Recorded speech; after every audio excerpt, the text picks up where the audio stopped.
Okay, wait a minute. Hi, everyone. Okay, thank you. We'd love to welcome you to this exciting evening of Contact with Bashar. And we hope that you have an exciting journey of consciousness and that you find it both illuminating and inspiring. So, I guess we're ready to turn this over to Darryl and Bashar. And I just want to thank both of them for opening this doorway for us to other dimensions as well as to other levels of our own consciousness. So, thank you, Darryl and Bashar. You're welcome.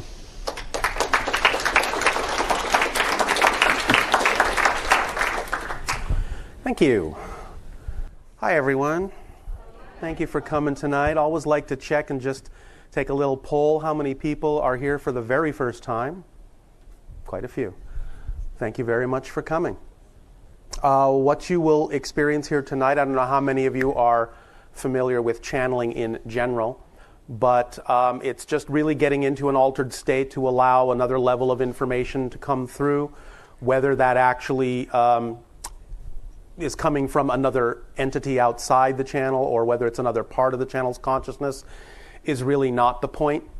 We're not here to prove that Bashar is who he says he is. We're here really to give information that seems to be able to help people make the kind of changes they want to in their lives. That's really what this is all about. But Bashar does present himself as an extraterrestrial consciousness, so if you want to take him at his word, certainly this is an opportunity to communicate with that kind of a being. The format generally is that when I go into the altered state, Bashar will come through. He will talk about what he feels is important to talk about for a few minutes tonight, but he's going to turn the majority of this session over to you for questions and answers so that you really can bring up the subjects and discussions that you feel are important to you right now. So by all means, take advantage of that and make sure that in the one chance that you have to ask him a question, it's what you really feel is the most important thing you want to talk to him about right now. Have a good time. The more fun you have with him, the more fun he will have with you. And I'll see you later.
I'll say good day to you this day of your time. How are you all?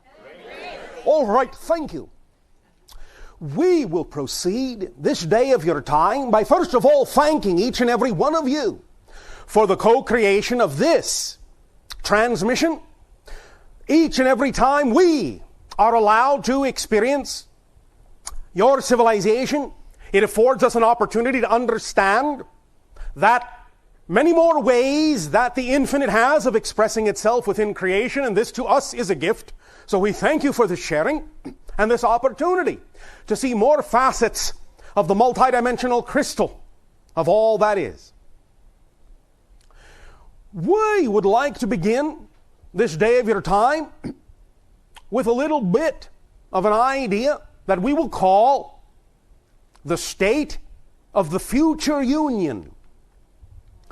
The idea being that we have already discussed with you a little bit about what we perceive coming up in what you call your future with respect to the unification of your world and eventually, in time, the joining of your world with our alliance, our association of many different civilizations.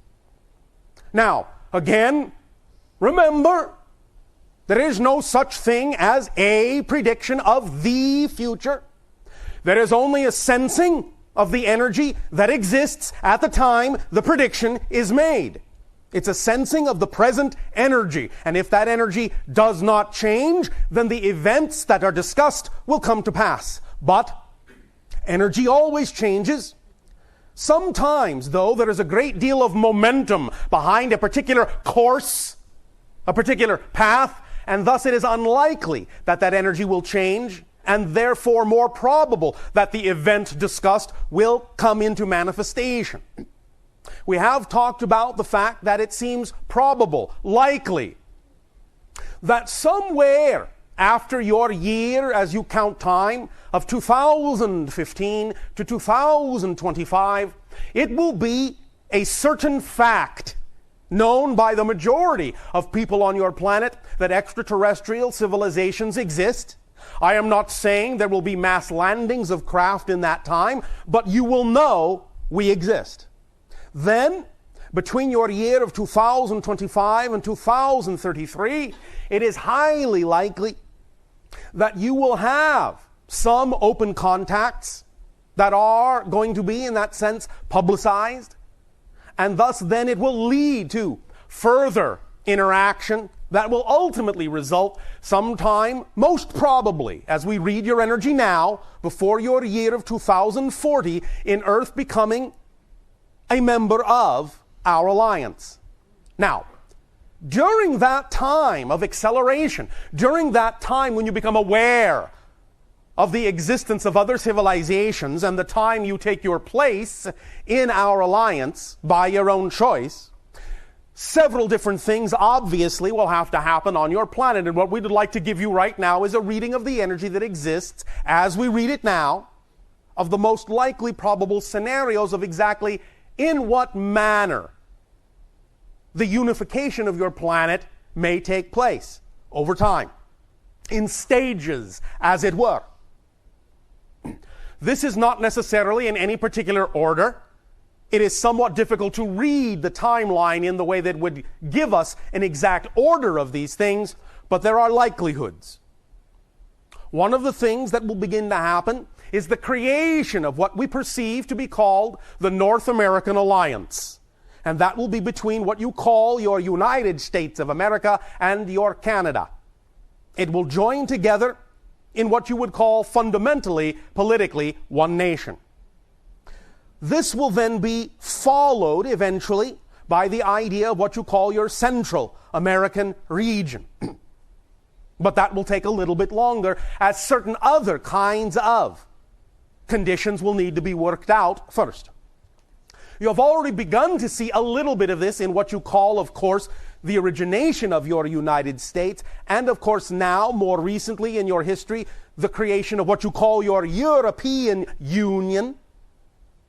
This will continue, this trend will continue beyond the North American Alliance, into a confederation of South American states, into at least 70, perhaps 80% of what you would call the African nations. There will be some Asiatic bonding, although this may take a little bit longer due to a variety of reasons. But eventually, the South Asian regions will also find a path, and then the Middle Eastern regions will also finally come together, although in your language that may be a little bit of a bumpy ride.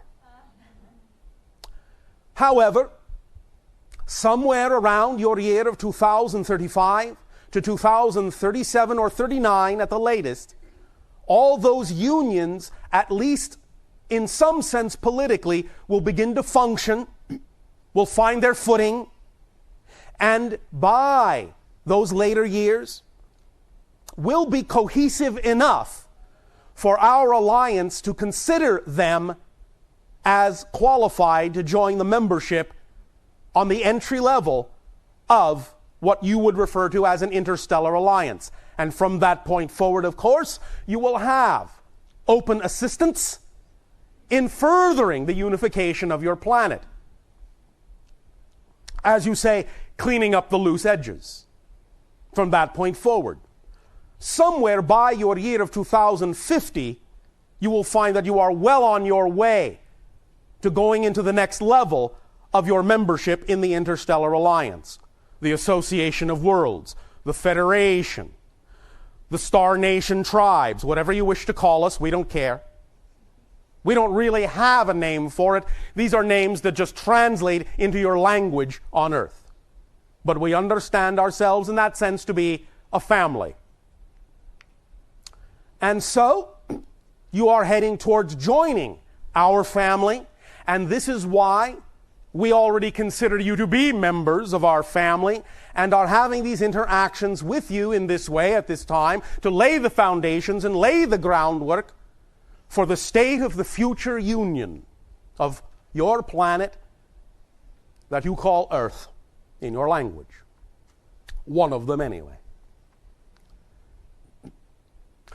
As such, all of these interactions, whether they be with an individual or whether they be with groups, all serve the purpose of changing your reality toward that day, toward those times.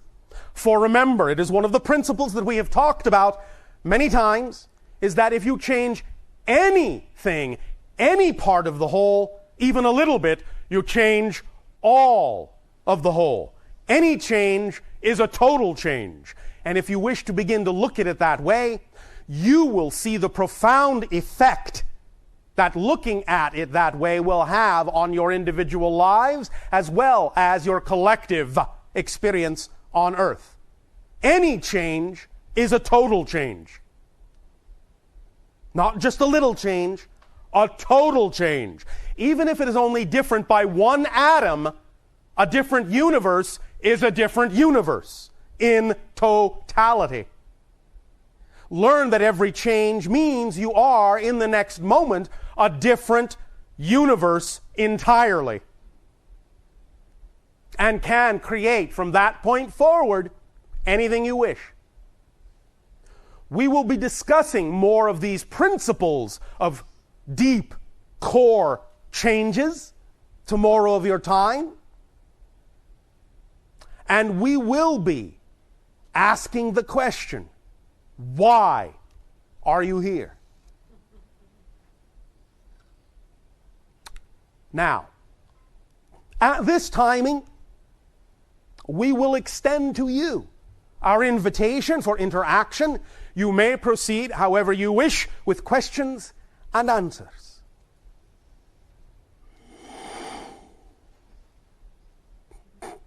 And remember to speak up and be bold so that all may hear what you have to share, for there are no accidents. And even though whatever it is you are experiencing in your individual life may seem to be mostly germane only to you, everyone who is present can get something out of it to apply to their own lives in varying degrees. There are no accidents. So, with that in mind, by all means, please proceed. Hello, Bashar. And to you, good day. I have a question about... Speak up, speak up. Okay. I have a question about the meditation.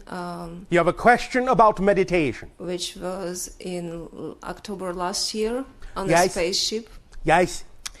The entity I've met in the meditation Yes.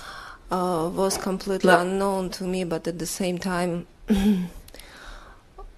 we had such a bond between us.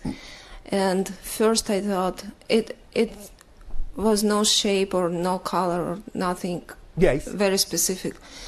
But when first I thought I got that thought it's my mother, but then I put my hand inside and it was like I suddenly understood it was me. Yes. Most individuals in those meditations, as we guide them, are creating a space in which it is designed for you to meet an aspect of your own higher self. It may present itself to you in any number of ways, but almost all of the meditations that we conduct are designed to put you in touch with different aspects of yourself. This is not to say that you cannot encounter other beings along the way, guides, loved ones, friends, family, and so forth, but the primary contact in most of those meditations will be with aspects of yourself that we would like you to get used to so that you can, in that sense, allow them to, shall we say, rub off on you and become more of your version of them in physical reality. Does that make sense to you? Yes. So and? Basically I've met my higher self. Yes. Okay. How did that feel? I started to cry and I couldn't stop for, I don't know, at least a half an hour. Perfect. Because then you were willing to release the old ideas of yourself, let them melt away in your tears, and begin to take on a new understanding, a new persona, and be a new you. That is a beautiful response. Thank you so much. Thank you. May I ask a question about the other person? I don't know. Can you? Okay, I'll try. Oh, all right, if you insist on trying. My sister... Or you could just ask. Okay, thank you. Thank you. My sister is here, and she's been told that she has one of her guides is extraterrestrial. All right. And so? Could you identify this extraterrestrial? Nope. No? Okay, thank you so much. Not at this time. Thank you. This is similar. Although it is not an impossible thing to do, we will always rely on the timing of these things to decide whether or not we are allowed to bring through that kind of information. But questions like that, especially if we are not actually interacting with the person directly, are very similar to the kind of question that sometimes we get asked, that we have talked about before, when people come up and say, Bashar, I saw a UFO the other day. Can you tell me who was on that UFO? And we say, well, it is very similar to saying, well, I was walking down the street the other day and I saw one of your airplanes flying somewhere. Can you tell me who was on it and where it was going? We may know, but we don't know the comings and goings of all extraterrestrials. They have their agendas. We have our agendas. They work in concert, to be sure, but that's mostly through synchronicity. We don't necessarily know everyone out here firsthand on a first name basis, at least those that have names. So, it is possible sometimes to answer a question like that, but not as often as you may think, unless we are dealing directly with the person and find that that person opens a doorway through which we are then shown that we have permission to reveal who is working with whom, which we don't always have, because we might, as you say, spill the beans about something that we ought not to in their process. Next question. Hello, Bashar. And to you, good day. My name is Hassan. Oh, all right, if you insist. All right, my question is personal. Oh, well, yes, I would think so, since you are a person. Thank you. It has to do with my father, basically. Yes? And how so? When I was younger, during my childhood and everything, I was raised in a way which was very controlling Yes. by him. He was strict. Yes. He was non-affectionate, All right. non-emotional, All never right. told me he loved me, everything. Right. And? And so I thought I dealt with it later on, and I thought everything was solved. And in the past year, it has been resurfacing again, and yes. I've been having dreams about him, and Very good. Yes. few times I've been waking up crying, and Yes, very good. and the last time I had some kind of anxiety attack, even Yes. shortness of breath and everything. Yes, this is going around. Yeah, so my question is, I've been trying to heal everything I had. Yes. So what would be the best way to deal with this? Well, there are problem? many different ideas, many different approaches, many different techniques, and we can talk about a few ideas. Please go ahead. Thank you. First of all, please understand this is normal for you humans. All right? Normal. When you are born on your world, there is a great degree of limitation in terms of your ability to understand what you are doing on earth. You forget. You are born into families, and you take upon yourself the patterns of those families unconsciously. At a certain time in your life, or times, there will be an upwelling, an upsurge of certain of those patterns, most likely at exactly the same age or around the same age that your own parents experienced the same issues. You will replay them in your own way, revisit them in your own way, from your own perspective. It is part of a family agreement to look at certain issues over and over again, generation to generation, but from different perspectives, so that you add to the overall spiritual family's knowledge of all the different ways to deal in physical reality with those issues. But primarily, it is an opportunity for you to discover more and more of who you uniquely are as a person, as an individual, in how you deal with this issue. It does not mean that just because you may be dealing with these issues, that a particular result must occur. You may find yourself having to deal with the issue, but it doesn't mean that the result that happened for your parents has to happen for you. Do you follow me so far? I do, yeah, thanks. Because you know you are different. You know you are coming from a different perspective. And the very fact that you can stand apart from your father and recognize what he could not give you gives you an advantage, gives you a leg up, as you say. Gives you a new perspective from which to approach these ideas you are now feeling. First and foremost, do your best to remember that when you feel those panic attacks, those anxiety moments, that all it is about belief. Nothing physically is really generally going to happen to you in the negative. You understand? I do, yeah. I know it may feel to you like you may be dying, but you will not die. Some of you say, unfortunately.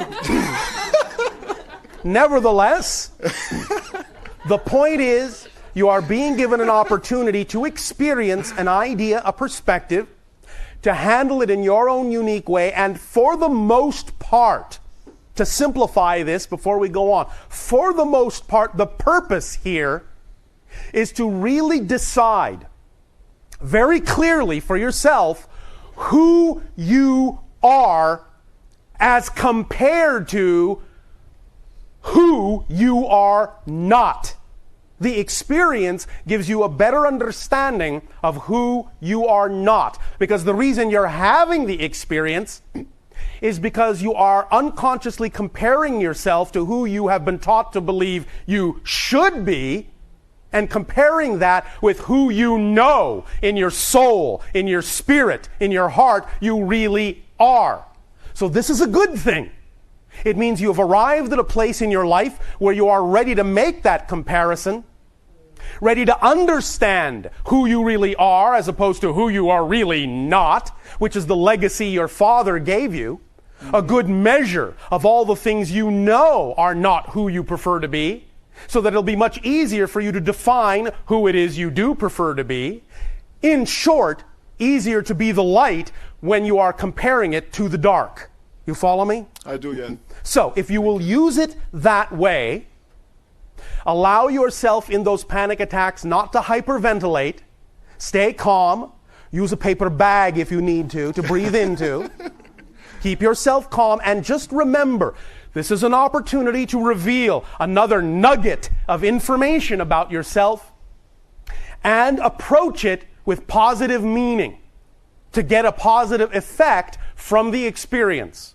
Don't deny the feeling, by all means, but recognize it is there for your purposes, for your service, for your reason. As uncomfortable as it may be for a while, you'll get past it, you'll process it, you'll get through it, if you just remember that it is always for the purpose of giving yourself an opportunity to discover more of who you really are, so that you can add that to your knowledge of yourself and rise above and go beyond and expand beyond the idea that your father was limited to about what a person could be.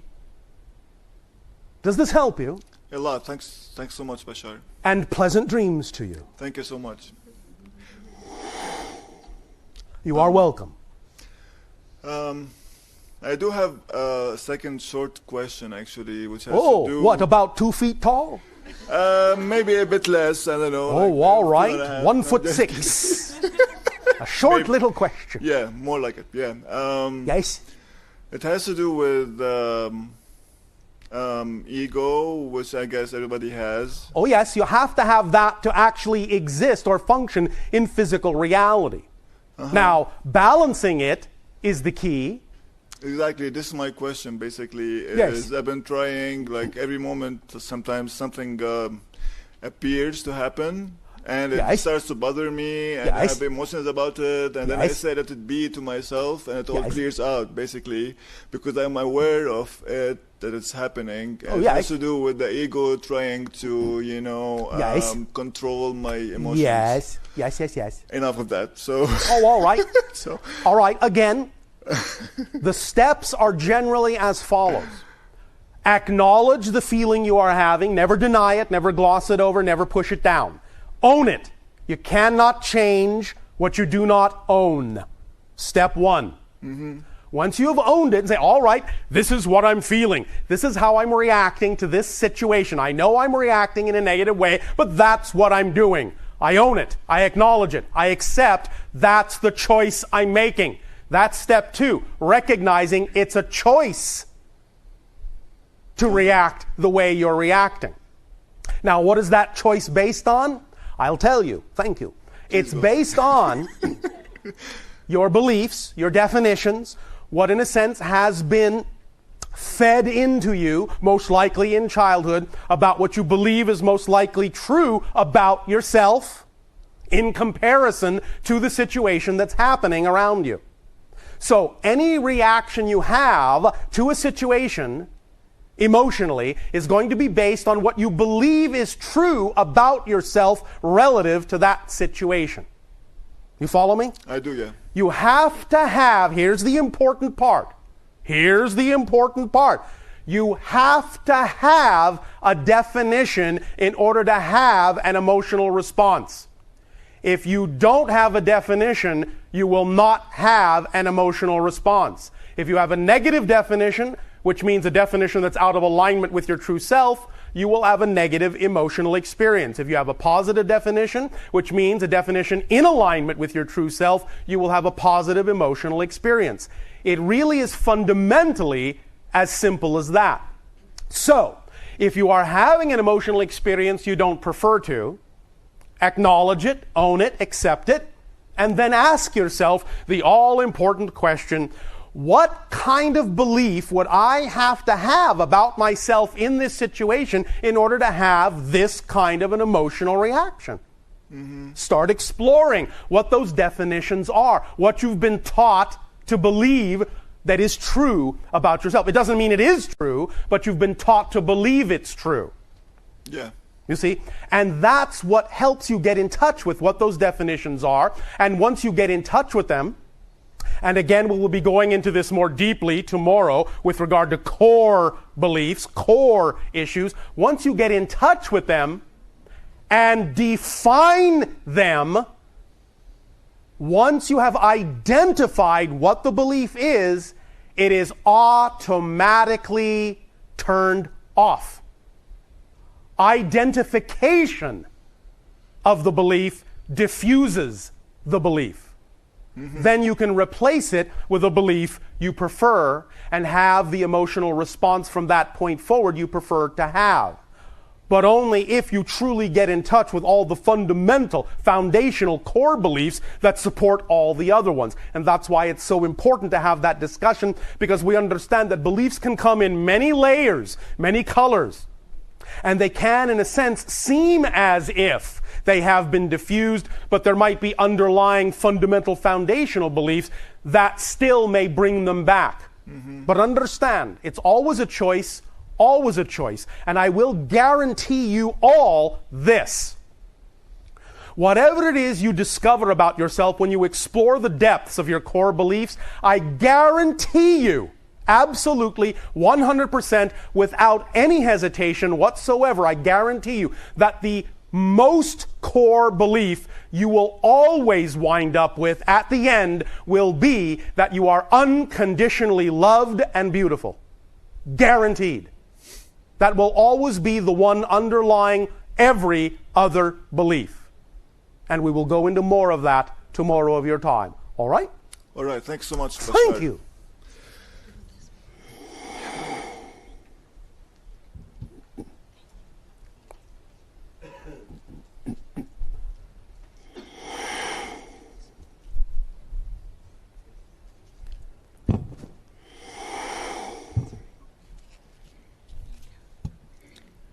Hello, Bashar. And to you, good day.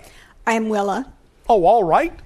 And on our planet now, there's quite a lot of discussion about global warming. Yes. And I wondered... Is it me or is it global warming? Well, we have some fears of where that would end. And I wanted, first of all, to find out if this is actually created by humans on the planet, or is it an earth change? Well, actually, there are both. There are natural cycles of things on your planet, but what humans have done with their technology has accelerated some of those cycles beyond the timing they would have occurred in naturally. You follow me? Yeah, and that's the other part of my question. When would be we need to turn this around? Go right ahead. It's your planet. Right. And I think we need to turn this around because it could be destroying our planet. Go right ahead. And what can you do about that? At what point is it too late to turn it around? Is there when you stop doing something about it? That's when it's too late. Okay. So as long as we're doing something about it. As long as you're doing something about it, it's not too late. Okay. Because remember, every moment is a new reality, a new universe. And when you create the vibration as fully as you can of the universe you prefer to live in, and more people on your planet do the same and harmonize with the same vibration of the kind of reality, the kind of planet they wish to live on, you will solidify and crystallize that reality. As long as you are still capable of doing, as long as you are still capable of acting, as long as you are still capable of giving off the vibration on your planet you prefer to give off, it's never too late. Unless you give up. Well, there might be some, because of greed, who are not. They will ultimately wind up on a different earth. Do you understand what I'm saying? Oh, I like that. Understand, you will not all wind up on the same earth. When I say you're creating a new reality in total, take me literally. Okay, I got it. Even though you may not perceive it that way from your time-space continuum, you are actually on a different Earth today with those around you than existed in your reality 10 years ago and 10 seconds ago. You understand? I do. So, give off the vibration, do the things that are the actions that represent that vibration, and by your actions, you will create the reality. Thank you. Thank you. Again, please remember, look at the signs also that you are creating for yourself, the markers along the path. I am not saying that we are the end-all, be-all in that sense, but I can guarantee you that if you were going to destroy yourselves, it is highly likely we would not be spending time talking with you. We know where you're going in our reality. No, thank you. It's your planet. Does that help you? Yes. Thank you.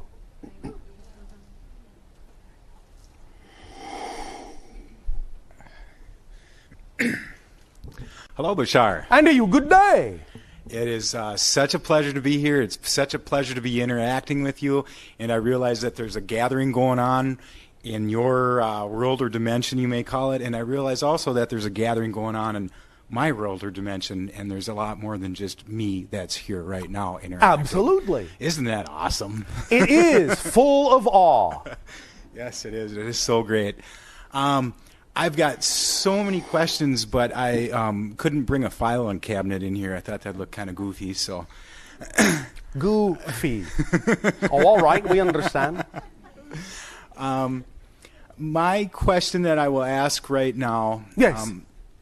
Is I in one of your tapes you were talking about like the triangles. You used a measurement of 33.3, yes. A vortex, so to speak, and you also use a lot of different shapes and different shapes is what I would say. Well, yes, they are used in a variety of ways for a variety of different reasons. Yes. Yep. Okay.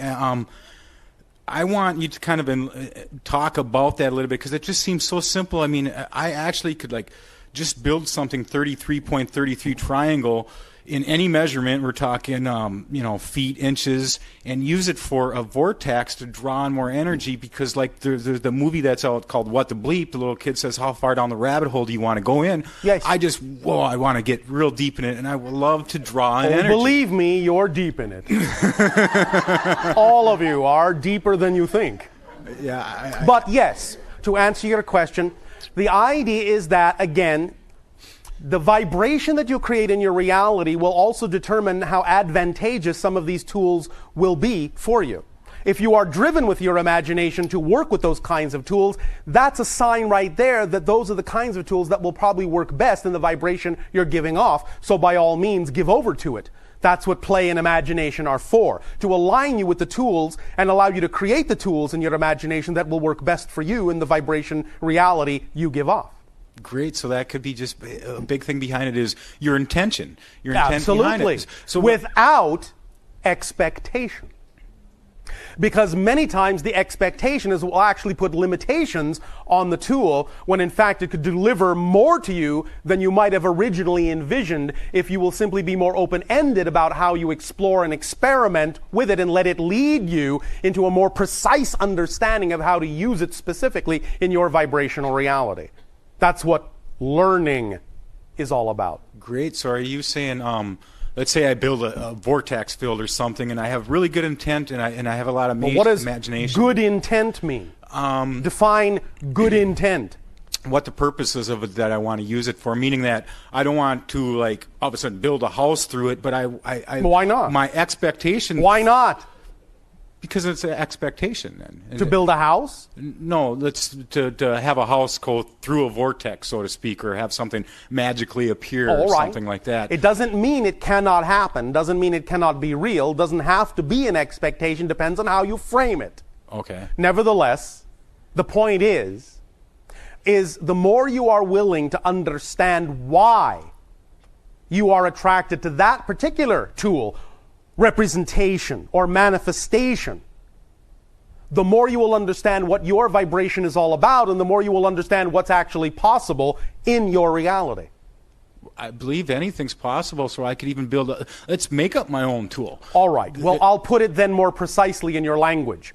You'll understand what's more probable in your reality. Yes, anything is possible, but one thing or another may be more probable in your particular frequency because it might be more probably a particular expression of your vibration, where for another it might be less probable. Okay. I think I understand that. Oh, all right. One other quick question that you're saying on your tapes about someone asked a question about feelings in their mouth, mercury and stuff like that. My whole and it kind of really pissed me off. What? Because my whole upper mouth is full of old feelings. Yes. And it takes a lot of energy away. And you said some things like from 20 to 50%. No, that's a lot. All right. Is there a way that you could actually tell how much energy is being drawn away or taken away because of what's in my mouth right now? Again, it will depend upon the individual. It will depend upon their vibration. It's what you call a case-by-case basis. Although, of course, you know you can have them replaced. Yes? Yeah. I don't know, they pull them out and I guess put new ones in, yeah. Well, something that is non-metallic. Okay. Now, again, remember, you can all transmute your physical reality in a variety of ways. And many people do. However, most of you have made an agreement to abide by certain physiological rules as you play your collective reality game. And so sometimes the easiest thing to do to transmute something is just take what you might recognize to be the simplest and most pragmatic course, as opposed to attempting to do it spiritually. Do you understand? Yes. Sometimes it can actually be the most spiritual thing to do to recognize that you can simply go to a dentist and replace the mercury filling instead of attempting to meditate the vibration of the mercury away. Or grow new teeth. Or grow new teeth. Because it's available to you as a course of action. And if it's actually the path of least resistance, then simply taking advantage of people that are there to help you do things simply might actually be the spiritual lesson. But it'd be so much funner to grow new teeth. Maybe. It depends on who you are. And it depends on what kind of belief systems you have about the process of growing new teeth. Okay, would you be able to give me a number of, I've heard you say that in 15, 20, 30% that is drawing my energy from all the feelings that are in my mouth? One moment. Are you sure you want that number? Yeah. Because then you have to work with it in your belief system. Yep. I have your permission to give you that. Yes, you do. Are you sure? Yes, because it's challenging and fun. Oh, all right.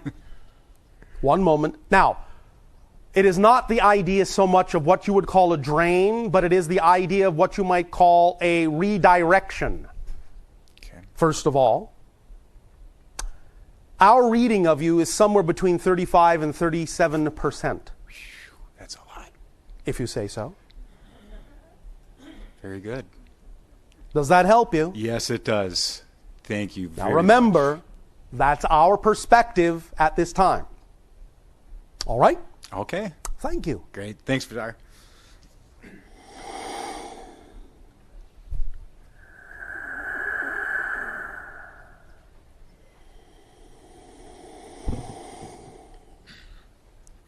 Good day, Bashar. And to you, good day. Thank you. 2 years ago, I was always following my highest excitement. Yes. Every day. You are talking in the past tense then? Yes. All right. And then what happened? One day I started to take it further, my excitement. All right. And? So I felt extremely excited. Yes. But extremely excited, but? One of my coworkers, my energy was so high that he felt extremely uncomfortable. Yes. So he had to leave the room. All right. To each his own? Yeah. And then... did that take any of your excitement away? No, well, then he came back again in the room. Yes. And then he left. He couldn't stand to be in the room again. Came back, left. So all then right. He came back a third time and he started feeling really irritated. Oh, all right. And then I decided that, okay, I guess I should calm myself, a little. All right. Do you feel that you were expressing your excitement inappropriately? No, not exactly. No, not at all. All right. Did your coworker feel that way? No. Was he able to vocalize or verbalize why he felt irritated about it to you? No, not at all. I felt the discomfort from him too. It was like I also felt how he really became uncomfortable. All right. Many times when people are exposed to high levels of joy, they will feel very threatened because they are nowhere near that level. And in some ways, in their unconscious, what it does is simply shine a light on what they believe to be their flaws. Do you understand? Yes. They interpret it, they project upon the other the idea that you are pointing out to them how far they have to go. And that irritates them. You understand? Yes. So, that's why we are not saying you should ever curtail your joy, but at the same time it can come with a degree of awareness and compassion for what others around you might be experiencing in that vibration so that you can understand how they may choose to react in it and give them their due. Not that it should curtail you, but that you can understand and allow yourself to be compassionate enough to, shall we say, smooth the vibration out in such a way that you invite the person to learn to participate at that level rather than, in a sense, chasing them away. Now, if they still choose to run away, that's their choice. Does that make sense? Yes. Does this help? Yes. Is there something else you wish to discuss? Just another question. Yes? On 2012, a certain number of people vibrating at a certain level Yes. will shift dimensionally. You're shifting all the time. December 21st, 2012 is a particular demarcation that represents a collective shift of sorts, yes. It also represents the end of the quarantine on your planet with regard to extraterrestrial civilizations. Doesn't mean we'll land the next day, but it means we could if your planet was really ready for it. And it's the end of a cycle of old patterns and the beginning of a new cycle. It's many different convergences of your collective consciousness. It's like the leading edge or shock wave, so to speak, of your collective consciousness crossing a threshold at that moment, even though you are crossing thresholds all the time. In a sense, that is a configuration that represents the synchronous coming together of many different wavelengths, so that many of you are crossing together. Does that help? Yes. So every time you follow your highest excitement, Yes. like say 10 minutes ago, you were in a different reality. Yes. So are you crossing parallel realities every Yes. time? All the time, every second, every instant. Right now. Right now. Right now. Right now. Right now. Right now. Right now. Right now. Right now. Right now. Right now. Right now. Right now. All of those are different parallel realities in total.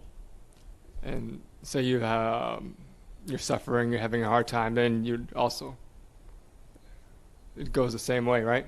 Absolutely. Yeah. You draw yourself into whatever parallel reality is representative of the vibration you most strongly give off. What you put out is what you get back. It's the third law of creation. There are only 4 laws in creation. That's the third one. Number 1 is that you exist. Can't do anything about that. Can't change that. You exist. And in some form you always will. Law number 2. The one is the all are the one. Can't change that. Number 3, what you put out is what you get back. Can't change that. Law number 4, change is the only constant. Except for the first 3 laws. That's it. Every reality, every experience, in every dimension, everywhere, every when, is some configuration of those 4 laws. Does that help? Yes. Thank you. Thank you, Bashar.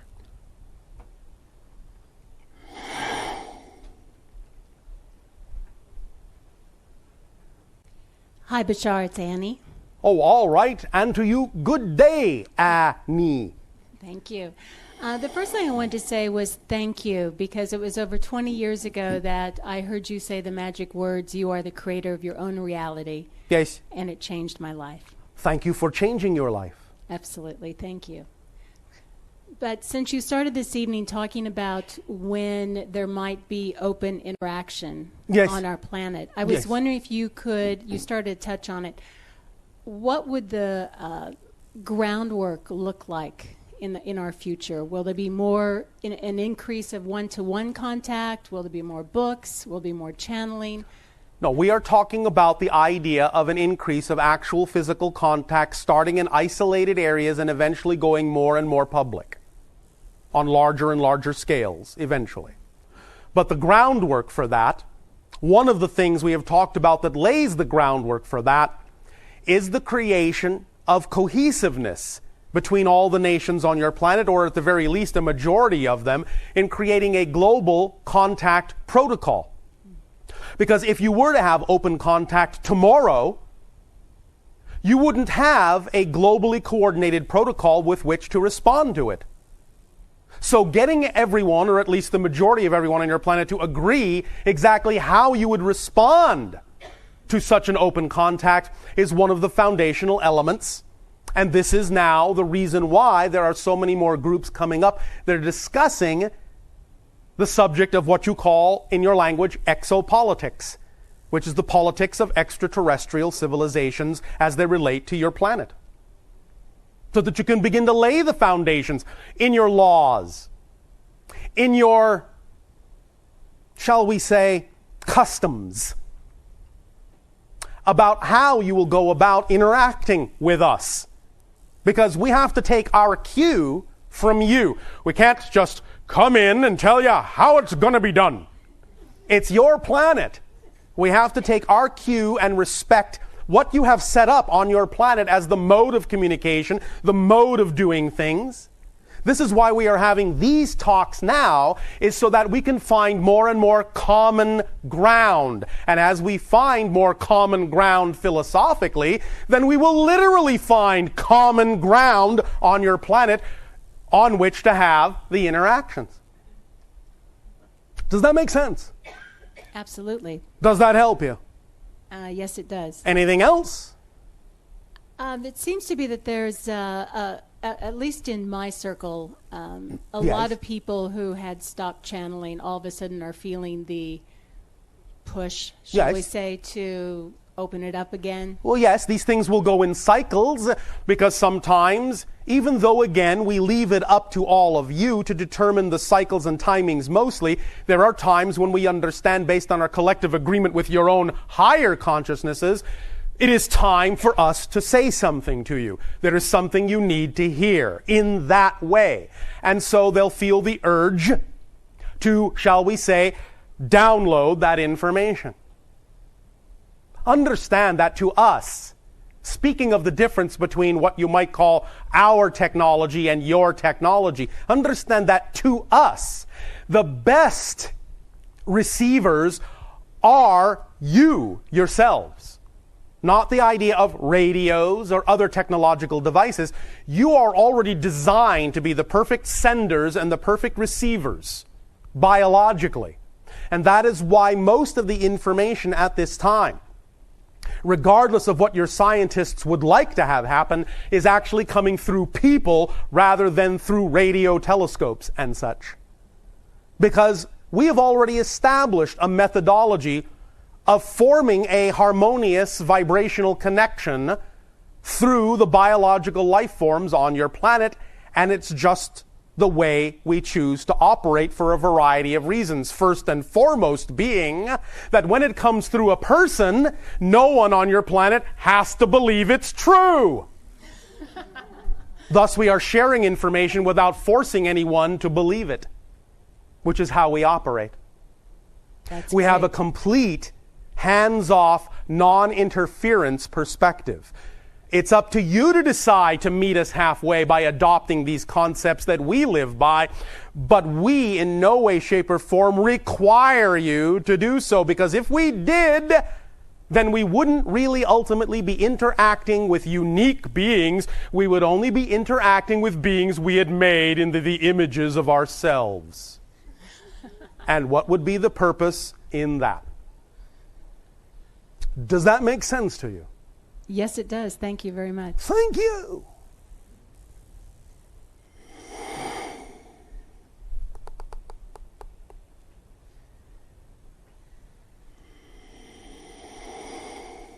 Hi, Bashar. And you good day. I'm a little nervous. Oh, and I'm feeling just a little? A lot. Oh, thank you. And I'm feeling my heartbeat like 1,000 times a minute, so I'm just accepting it. Oh, all right. Thank you.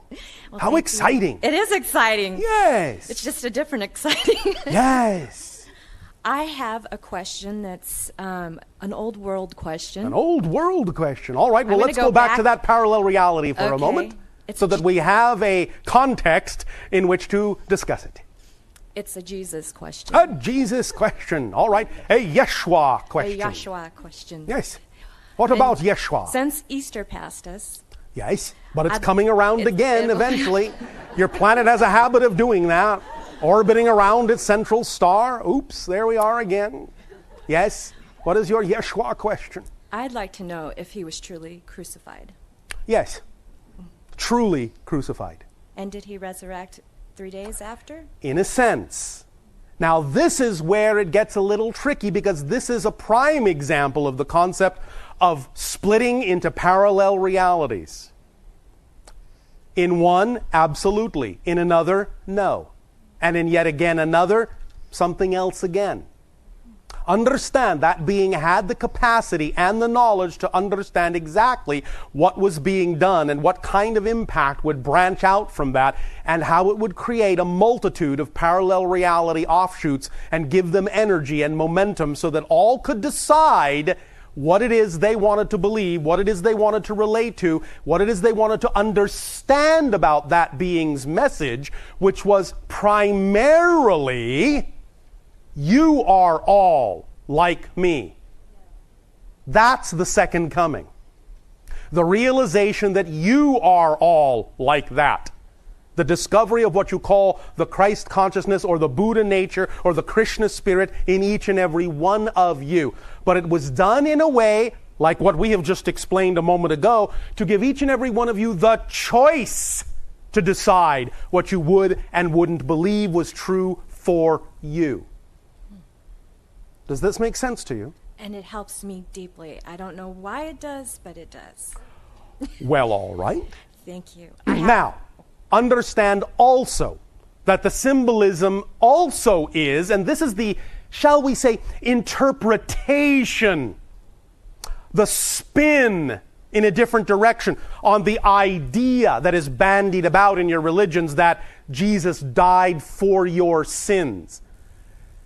What was actually happening was the willingness to take on to the self of that being the idea of the ultimate consequence in one direction of expressing what you believe to be true in the face of those that have and can